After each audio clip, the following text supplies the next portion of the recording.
شہزاد صاحبہ یہ بڑا امپورٹنٹ اس اعتبار سے ہے کہ آج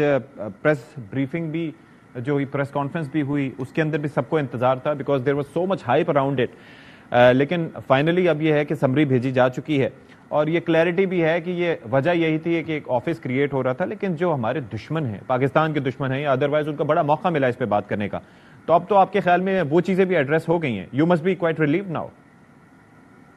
جی بہت شکریہ. دیکھیے یہ بلا وجہ کا ایک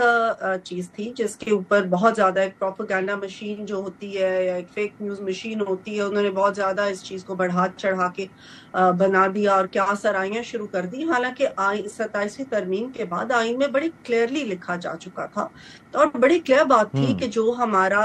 بھارت کے ساتھ جو کانفلکٹ ہوا، بھارت کا زوم جس طریقے سے ختم کیا گیا، جس طریقے سے ہماری پاک افواج نے ایک پوری ایک پلان بنایا، میٹیکولسلی پلانڈ اینڈ ایکسیکیوٹڈ جو ان کی اسٹریٹجی تھی، اس کی وجہ سے پاکستان اور پاکستانیوں کا سر فخر سے بلند ہوا پوری دنیا کے اندر. اور پاکستان کی جو نیریٹو ہے اس کو پہلی دفعہ بھارت کو پیچھے کر کے اور پاکستان کی جو سچائی ہے اس کو قبول کیا گیا. تو اب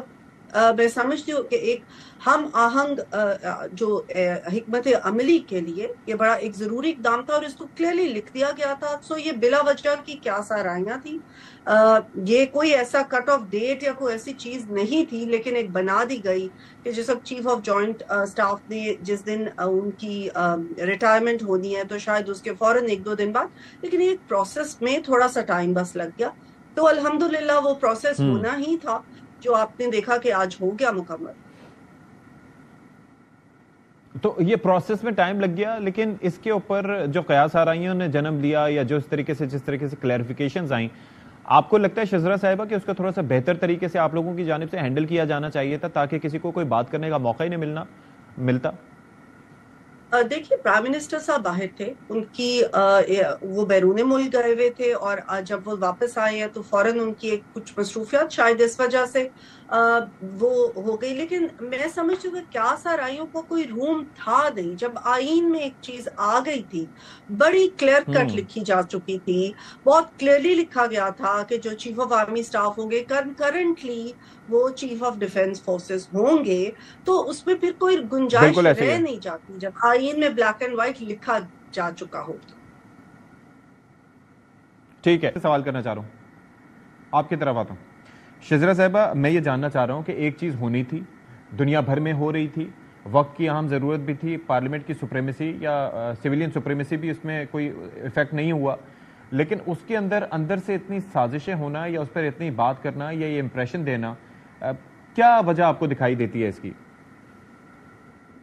دیکھیں بالکل بہت سارے ممالک میں یہ ہوتا آلریڈی ہے، بیکاز اب نیو فارمز آف وارفیئر بھی آ چکا ہے. وہ پرانے زمانے والی جو وارز ہوتی تھی اب اس سے بہت آگے دنیا جا چکی ہے. اس میں سائبر کا بھی ہو گیا، اے آئی بھی آ گئی اور بھی بہت ماڈرن قسم کی. تو ظاہر ہے ہر ملک کو